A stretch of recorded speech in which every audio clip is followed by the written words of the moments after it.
welcome. Jakeel here with a Druid leveling guide. I wanted to go ahead and throw out there just some of my thoughts on how I'm going to be leveling my Druid. Now, again, there are some changes along the way. There are a couple different ways to play this build. I'm going to be building it as a pet build, just so I have that extra help as I'm leveling up. So, again, we're going to be in close. I'm a fan of the nature skills, but you could also easily go, say, like pulverize, landslide, other things like that. If I happen to get different legendaries as I'm going, my build may change a little bit just to embrace that and get a little bit more power as we're going. But assuming I get what I want as I'm leveling, this is going to be what we're working with. So as far as the starters go, all of them really good. I'm a big fan of Storm Strike. I like that 25% damage reduction. So what we're going to do is we're going to put a point in there and we're going to grab Enhanced Storm Strike, which is going to immobilize them with a 15% chance every 2.5 seconds. So that opens us up in here to our core skills. There are about 4 I would suggest work really well with this build. One is, of course, Landslide works, Pulverize, Tornado, and Lightning Storm. I'm going to be using Lightning Storm as I level up. I want to try it out, push it, see if we can make it worthwhile. What I am going to suggest, though, first is we're going to take Tornado. Just for ease of fighting the first boss in the prologue. Now, if you haven't fought the boss yet and you have an extra point, just go ahead and drop it into Enhanced Tornado, just a 20% chance to throw out an extra one.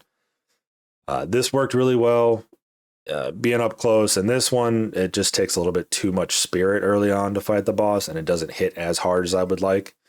We need to put a few more points into it before we can get it there. So at this point, let's say you've beaten the prologue boss, you're leveling up, you're making your way to the main city. We're going to go ahead and switch these out for Lightning Storm, just like that. We're going to put all 3 points into there. Now we're 1 point away, so what we want to do is come up here, and we're going to get this. So 50% chance to make enemies vulnerable. It's huge. That's like 20% damage. You can't say no to that, right? Now, in this tree, there are a lot of choices. Debilitating Roar works really well with this. Again, it's 70% damage reduction from the enemies.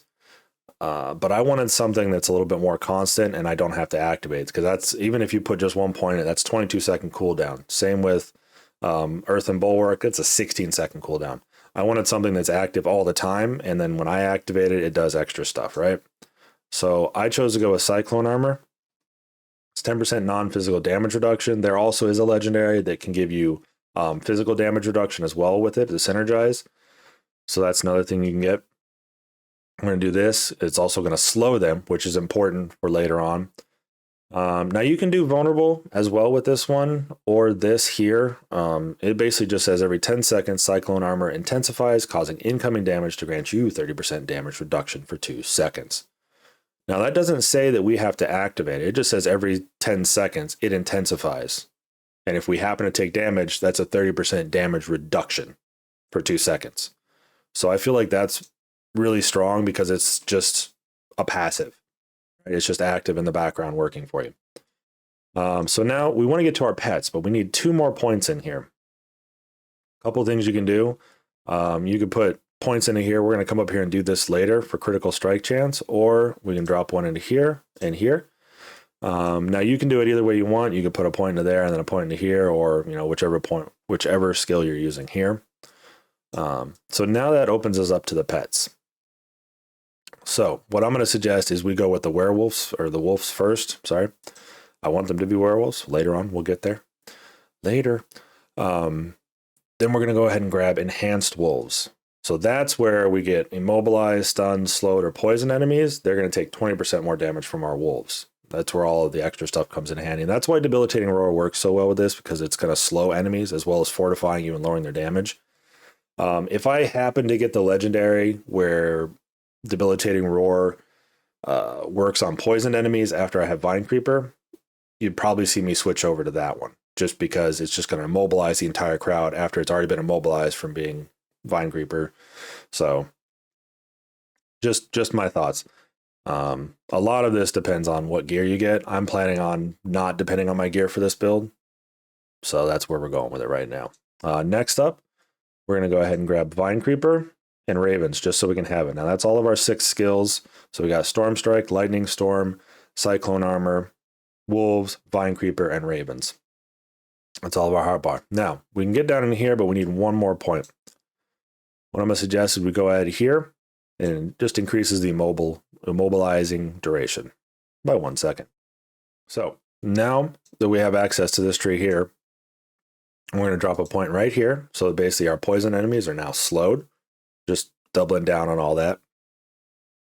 And then we have our poison enemies are going to take 10% additional critical strike damage from us. So after that, we want to get down into these trees, but we need another 5 and 15 points, right? So what we're going to do, we're going to come back up into our pet tree. We're going to put another point here in the poison creeper. That's just going to increase the duration. So that's going to help us with our poison damage and everything.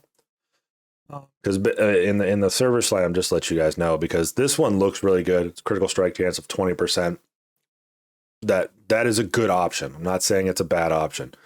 But this here, let's say we did the 90% damage over 2 seconds. Let's say it was 500 damage.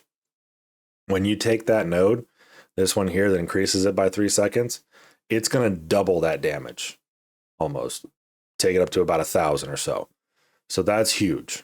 That's just more damage. Where this is more crit chance, this is consistent damage. This is going to help you melt through those large crowds. It's going to help you take down the elites faster because they're going to be taking more poison damage over time.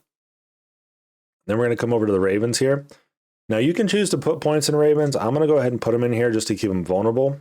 Now come endgame, I might take a few points out. I might even take Ravens out completely and put them in for something else just to help me do more damage. We'll see. Again, depends on the legendaries I get, right? So now what I'm going to suggest is we just go around putting a point in each one of these just so our pets are all leveled up. And that should take you up to about 33 or so. Then we want to take this node here, Call the Wild. Your companion skills deal 10% more bonus damage. Now you can take this earlier on if you want, but I figured getting the companions up to their full maximum skill would be more beneficial. Plus we can get extra points as we're leveling up from gear and whatnot to do more damage. I'm going to suggest we drop 3 points into there. Now that should get us down into these 2 trees. There's a few things I want to take down in here. One of them is going to be nature magic skills, deal 4% increased damage to elites. We're going to pump 3 points into this, so it's 12%. So that's going to help us with elites, take them down faster. And while there's not a node down here that specifically buffs our companions, if you happen to get, I know there is one for the wolves that allow them to take advantage of the Lupin's ferocity. I still feel like this, because I'm using lightning damage, is going to work out better. So we're going to go ahead and take that one. Basically deal more damage if they're vulnerable, immobilized, or slowed, which is our whole kit. We do that. That's what we're working with. So now we're working our way back up. We want to increase our critical strike damage to poison enemies. And then we're going to come right in here. And our storm skills have a 10% chance to make enemies vulnerable. Again, we want to keep everything as vulnerable as long as we can, because that's just 20% extra damage. And it helps. The other thing I want to do, and we're only going to put 1 point into that because all this one does is increase how long they're vulnerable. So we're not too worried about that. It's just extra. The one thing I want to do is grab this one here, Charged Atmosphere. So basically every 18 seconds, a lightning bolt is going to hit for 45% damage. I want to put 3 points into that, so it's every 12 seconds. We're just getting free damage, just for being there. Lightning strike, lightning strike. Now we've got all of our points in here. Everything's looking good. If you wanted to, you could put a point into one of these. I don't feel like they're entirely too necessary, because this one depends on when we critically strike, and I'm not really buffing my critical strike. So, and then this one, they fortify you. Now, if you're taking a little bit too much damage, feel free to drop a point onto that. That'll help you with survivability.